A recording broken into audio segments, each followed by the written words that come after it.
Բարի գալուս, Քեթրին Ֆրիդ և Մայքլ Ուոլշ, դուք ընտրվել եք 50 օր հյուրանալած սենյակում ու անցկացնելու համար և առաջադրանքը կատարելու դեպքում կշահեք $5 միլիոն։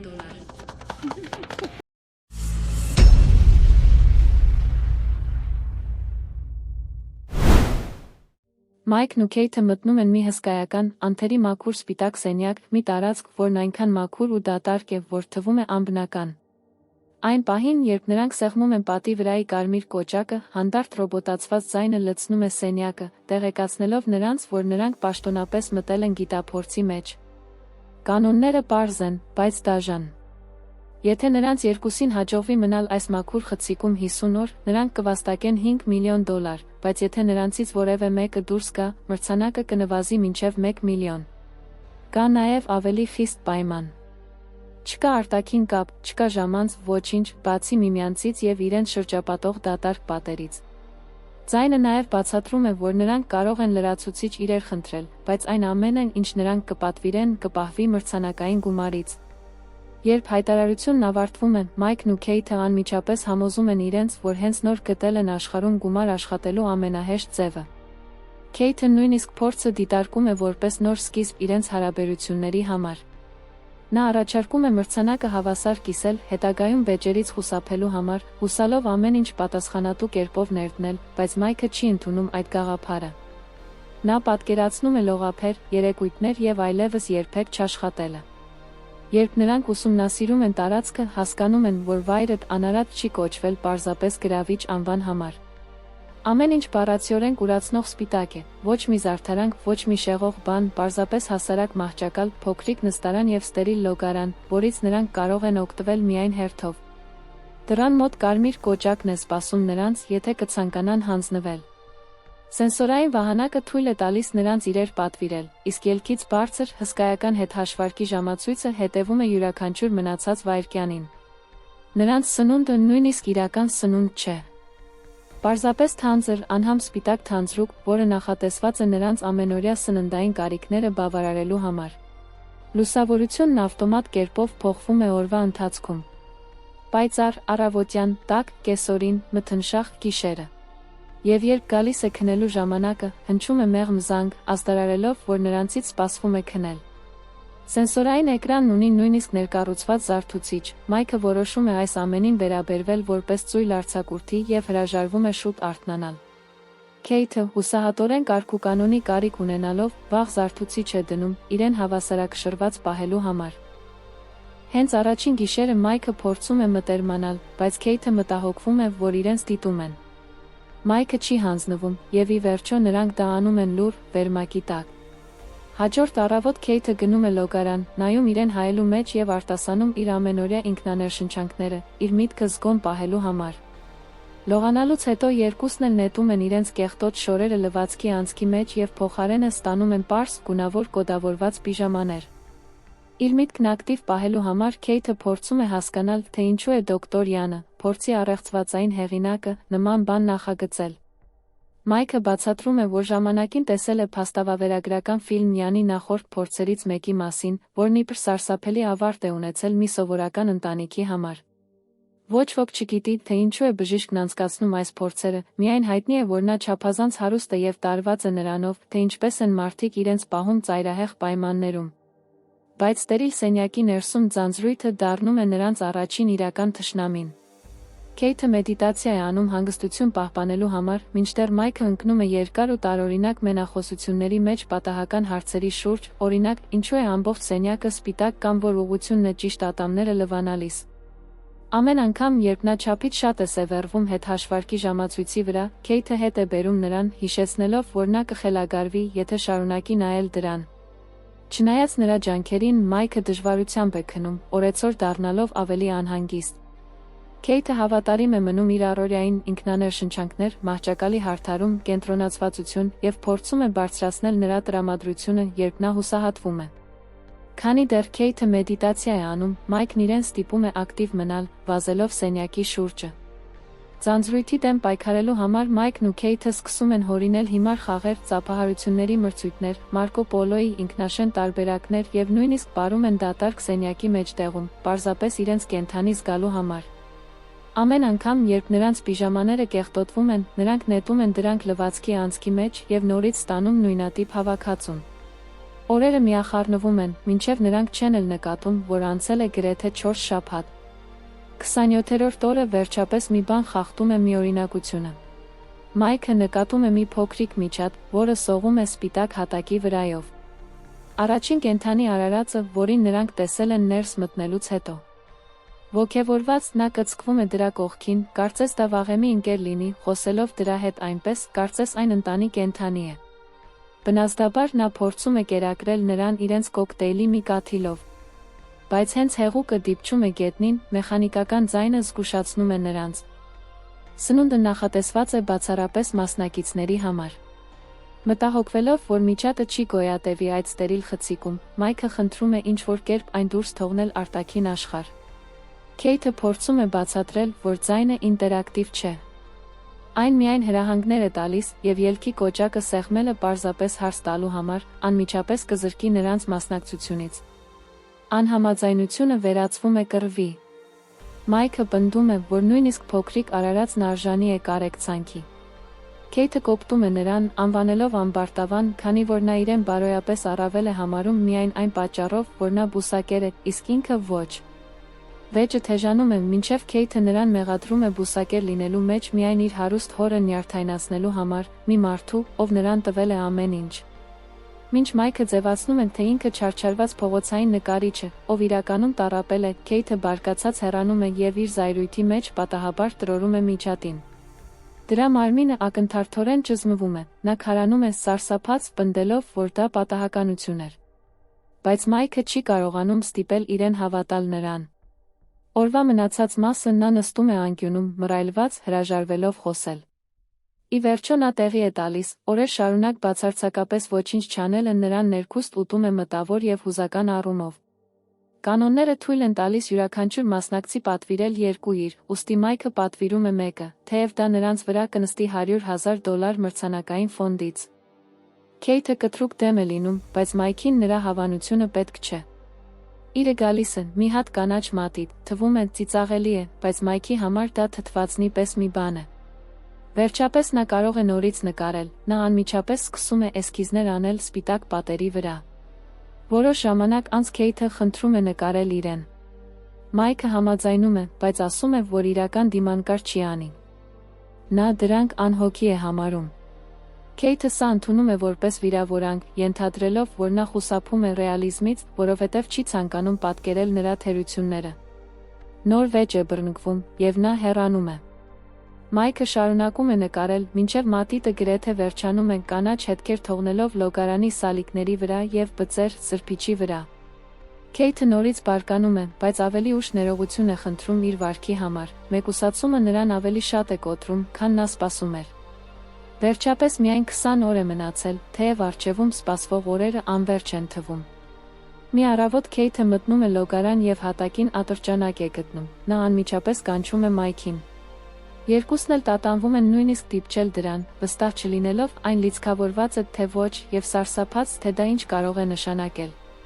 Քանի որ կանոնները արգելում են լվացքի անցքի մեջ հագուստից բացի որևէ բան դնել, նրանք դրանից ազատվելու ձև չունեն։ Վախից նրանք ատրճանակը թաքցնում են մահճակալի տակ։ Շուտով փորձը վերջապես նրանց պարգև է տալիս կապի ժամանակ։ Կարճ տեսաուղերձներ հարազատներից։ Մայքը հաղորդագրություն է ստանում քրոջից, նա տեղեկություններ է հայտնում ծնողների մասին և հանգիստ նշում, որ կարծում էր, թե ինքն ու Քեյթը այլևս միասին չեն։ Քրոջ դեմքը տեսնելը ակնթարթորեն բարձրացնում է Մայքի տրամադրությունը։ Հետո Քեյթի հերթն է։ Նրա էկրանին ավտոմատ միանում է հոր տեսանյութը, մի մարդու, ով տարիներ շարունակ անհետացել էր իր կյանքից։ Հիմա պարզվում է, որ նա ապրում է անօթևանների կացարանում, նա խոսում է նրա հետ մեղմ երախտագիտությամբ, ասելով, որ ինքը ողջ է և իրեն ավելի լավ է զգում։ Բայց Քեյթը խուճապի է մատնվում, տեսանյութը հնարավոր չէ կանգնեցնել, հնարավոր չէ բաց թողնել, հնարավոր չէ անջատել ձայնը։ Նա ծածկում է դեմքը և վազում լոգարանի դռան հետևը, հեկեկալով, մինչ նրա ձայնը արձագանքում է սենյակում։ Մայքը շտապում է նրա մոտ և գրկում նրան, մինչ նա լաց է լինում։ Այդ գիշեր նա վախից կպչում է նրան, չկարողանալով քնել։ Առավոտյան նա անտեսում է իր զարթուցիչը և ամբողջ օրը մնում է մահճակալի մեջ, ընկղմված խորը դեպրեսիայի մեջ, ցնցված պարզապես այն պատճառով, որ նորից լսեց հոր ձայնը։ Քեյթը վերջապես բացվում է, Մայքին ասելով, որ ավելի քան 10 տարի չի տեսել հորը։ Նա խոստովանում է, որ միշտ ստել է Մայքին նրա մասին, որովհետև խորապես ամաչում էր և սարսափում այն մարդուց, մի հորից, ով խմելով վատնել էր ընտանիքի տան գումարը և կործանել կայուն միջավայրում մեծանալու ցանկացած հնարավորություն։ Մնացել է 2 շաբաթից մի փոքր ավելի։ Սակայն Քեյթը դեռ հրաժարվում է վեր կենալ մահճակալից։ Մայքը փորձում է զվարճացնել իրեն ինչով կարող է, մատներով նկարելով իր հին կանաչ նկարների վրա, չափազանցված հույզերով կարդալով պիժամայի լվացքի պիտակը, պարզապես իրեն ծիծաղեցնելու համար։ Ամեն ինչ, ճնշող ձանձրույթի դեմ պայքարելու համար։ Նա նույնիսկ փորձում է ստիպել Քեյթին ուտել, կատակելով անհամ թանձրուկների մասին, բայց նա հազիվ է արձագանքում։ Ի վերջո նա պառկում է մահճակալին նրա կողքին, հուսալով, որ իր ներկայությունը կարող է նրան հանգստություն բերել։ Բայց նա դեռ իրեն թմրած է զգում, որոշ գիշերներ Մայքը նույնիսկ քնում է կարծր հատակին, պարզապես տարբերվող մի բան զգալու համար։ Մի առավոտ նա աղաչում է Քեյթին օգտագործել իր թույլտվությունը, նա հրաժարվում է։ Նա չի կարող տանել ևս որևէ գումար կորցնելու միտքը։ Մայքը, որն արդեն հոգեպես քայքայվում է, խոստովանում է, որ չգիտի, թե ևս որքան կարող է դիմանալ սրան։ Դա վերջապես դրդում է նրան վեր կենալ մահճակալից։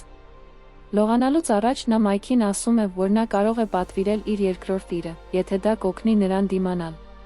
Թեև նա գիտի, որ դա նրանց վրա կնստի ավելի քան $100,000։ Մայքը համակարգից ժամանց է խնդրում։ Դուռը հանկարծ բացվում է, և ներս է մտնում մի մերկ կին, նրա անունը Սիմոնա է, և նա գաղափար չունի, թե իրականում ինչի մասին է փորձը։ Նա բացատրում է, որ ինքը պարզապես մի տարօրինակ աշխատանքի համար վարձված դերասանուհի է, ով ստիպված է եղել ստորագրել բազմաթիվ չհրապարակվող պայմանագրեր։ Թեև նրա պայմանագիրը 1 ամսով է, նրա գործակալն ասել է, որ նա հավանաբար սենյակում կլինի ընդամենը 24 ժամ։ Քեյթը ակնթարթորեն լարվում է, նրա ներկայությունից անհանգստացած։ Նա ստիպում է Մայքին տալ Սիմոնային իր շապիկը, ծածկվելու համար։ Սիմոնան նկատում է Մայքի արվեստի գործերը պատի վրա և գովում է նրա ոճը, նույնիսկ ճանաչելով նրա որոշ գեղարվեստական ազդեցությունները, ինչն ավելի է բարկացնում Քեյթին։ Սա հաստատ այն իրը չէր, որ նա ուզում էր, որ Մայքն ընտրեր։ Երբ գալիս է գիշերը, Մայքը առաջարկում է քնել հատակին, որպեսզի 2 կանայք զբաղեցնեն մահճակալը։ Սիմոնան առաջարկում է արթուն մնալ և հսկել, մինչ նրանք քնած են։ Քեյթը նյարդայնանում է, թե որքան քաղաքավարի են նրանք միմյանց հետ, և ի վերջո որոշում է, որ 3-ն էլ կարող են կիսել մահճակալը, մինչդեռ ինքը քնում է մեջտեղում։ Նույնիսկ այդ դեպքում նա ամբողջ գիշեր տակնուվրա է լինում, չկարողանալով թուլանալ։ Հաջորդ առավոտ Քեյթը արթնանում է իր կողքին դատարկ տեղ տեսնելով։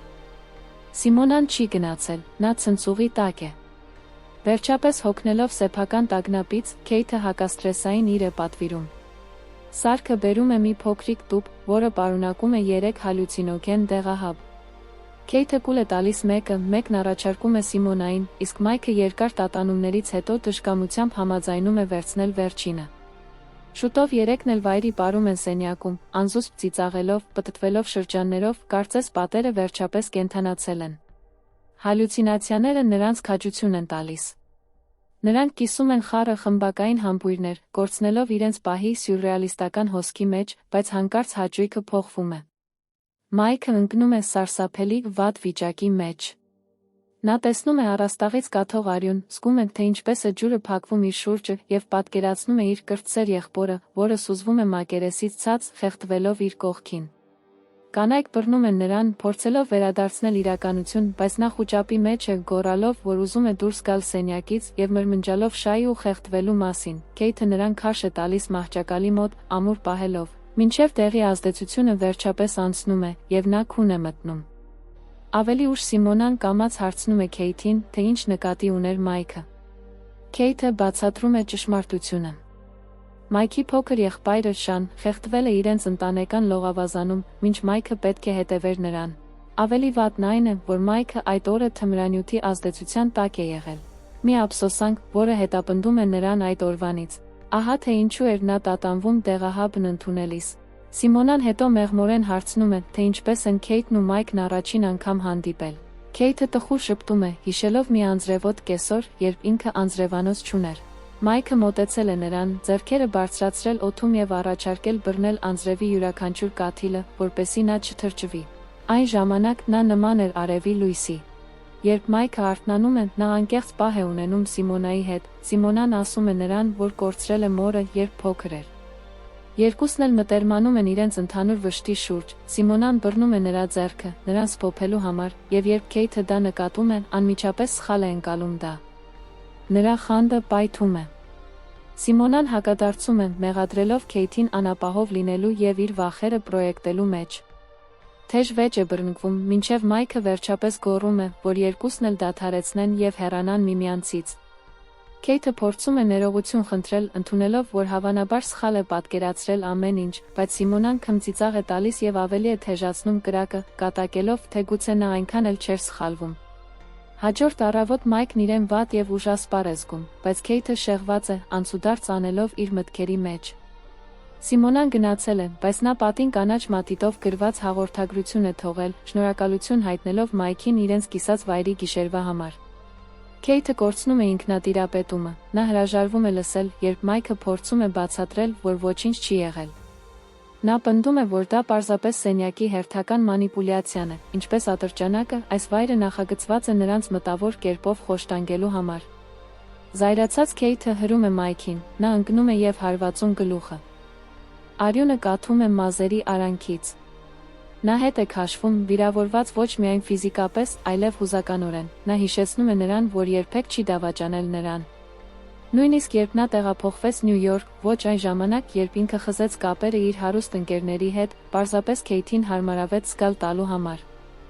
Ոչ այն ժամանակ, երբ նա դուրս մնաց քոլեջից, տանը նրա հետ մնալու համար նրա դեպրեսիվ դրվագների ժամանակ։ Նա այնքան շատ բան է զոհաբերել, սակայն փոխարենը նա ոչինչ չի ստանում, բացի մեղադրանքներից ու խանդից։ Քեյթը սկսում է լաց լինել, նորից ու նորից ներողություն խնդրելով, բայց նրանց վեճը հանկարծ ընդհատվում է, երբ Մայքը սկսում է գլխապտույտ զգալ։ Գլխին հասված հարվածն ի վերջո զգացնել է տալիս, նրա տեսողությունը մշուշվում է և աչքերում խուճապ է հայտնվում։ Նա համոզված է, որ բժշկի կարիք ունի, բայց Քեյթը շտապում է նրա մոտ միակ բանով, որ ունեն, անհամ թանձրուկով, նա աղաչում է նրան խմել, պնդելով, որ նրան պարզապես շաքար է պետք վիճակը կայունացնելու համար։ Հետո նա սրբիչը սեղմում է նրա վերքին, հիշեցնելով նրան, որ պայմանագրում հստակ նշված է, որ ոչ մի բժշկական օգնություն երբեք չի տրամադրվելու։ Մայքը ապշահար նայում է նրան, նրա խոսքերը սփոփիչ չեն թվում։ Դրանք դաժան են թվում։ Մի պահ նա մտածում է, արդյոք նա իսկապես մտահոգված է, թե ավելի շատ անհանգստանում է փողի համար, քան իր կյանքի։ Բարեբախտաբար, արյունահոսությունն ինքնուրույն դադարում է, բերքը համեմատաբար փոքր էր։ Բայց այն, ինչ սարսափեցնում է Մայքին, վնասվածքը չէ, դա այն միտքն է, թե որքան հեռու կարող էր գնալ Քեյթը, եթե վերքն ավելի լուրջ լիներ։ Արդյոք նա թույլ կտար նրան արյունահոսել մինչև մահ, պարզապես մրցանակը պահելու համար։ Այդ գիտակցումը նրան հարվածի պես է դիպչում, այս վայրը նրանց վերածել է անծանոթների, և փողը չի ուղի հասցված վնասը։ Մայքը որոշում է, որ վերջ։ Նա հեռանում է։ Քեյթը հրաժարվում է, նա հիշեցնում է նրան, որ նրա համար հեշտ է, նա մեծացել է հարստության մեջ։ Փողը երբեք գոյատևման նշանակություն չի ունեցել նրա համար այնպես, ինչպես իր համար։ Հետո հուսահատությունից դողալով նա մահճակալի տակից հանում է ատրճանակը և ուղղում նրա վրա։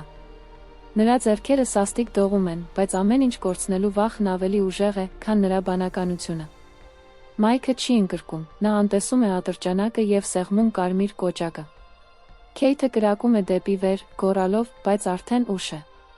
Դուռը բացվում է, Մայքը դուրս է գալիս, նա լքում է գիտափորձը։ Հաղթանակից 16 օր առաջ Քեյթը ընկնում է հուսահատության մեջ։ Նա օրեր է անցկացնում անշարժ պառկած, հետո հեկեկալով լաց է լինում ցնցուղի տակ։ Փորձի ավարտից 2 օր առաջ նա նկատում է Մայքի արած հին անձրևի կաթիլների նկարը պատի վրա։ Հիշեցում այն տղայի մասին, ով մի ժամանակ պաշտպանում էր իրեն անձրևից, պարզապես իրեն ժպիտ պարգևելու համար։ Այդ հիշողությունից ոգեշնչված նա քայլում է դեպի ելքը, ձեռքը դնում կարմիր կոճակին և նույնպես լքում է սենյակը։ Անցնում են ամիսներ, Մայքը վազում է, երբ հանկարծ նկատում է Քեյթին, որը դուրս է գալիս մի շենքից։ Նա քարանում է, նրանք միմյանց չեն տեսել անարատ սենյակից հետո։ Պարզվում է, նա այցելում էր հորը։ Մայքը կարծում է, որ դա լավ է, գուցե նա վերականգնում է իր կյանքը։ Նրանք որոշում են միասին քայլել և զրուցել, բայց երբ Մայքը մեղմորեն հարցնում է, արդյոք նա մնաց սենյակում մինչև վերջ, թե շուտ դուրս եկավ, նա չի պատասխանում։ Երբ նրանք ավելի են հեռանում, տեսախցիկը հետ է գնում, բացահայտելով շենքը։ Դա անօթևանների կացարան է։ Մուտքի մոտ տեղադրված ցուցանակը հայտնում է, որ կացարանը վերջերս վերակառուցել է իր խոհանոցը, շնորհիվ խոշոր անանուն նվիրատվության։ Քեյթի լռությունը վերջապես իմաստ է ստանում։ Մինչդեռ անարատ սենյակ մի նոր զույգ է մտնում, լի ոգևորությամբ, համոզված լինելով, որ մարտահրավերն իրենց համար ավելի հեշտ կլինի։ Եվ դրանով սկսվում է հերթական այլասերված շրջանը։ Եվ անկեղծ ասած, եթե ինձ առաջարկեին այդքան գումար, ես նույնպես գուցե այդ 50 օրը անցկացնեի նույնիսկ անծանոթի հետ, իսկ դուք գրեք մեկնաբանություններում։ Եվ եթե ձեզ դուր եկավ այս ամփոփումը, լայքեք տեսանյութը և բաժանորդագրվեք ալիքին ֆիլմերի ավելի շատ վերլուծությունների համար։ Շնորհակալություն դիտման համար։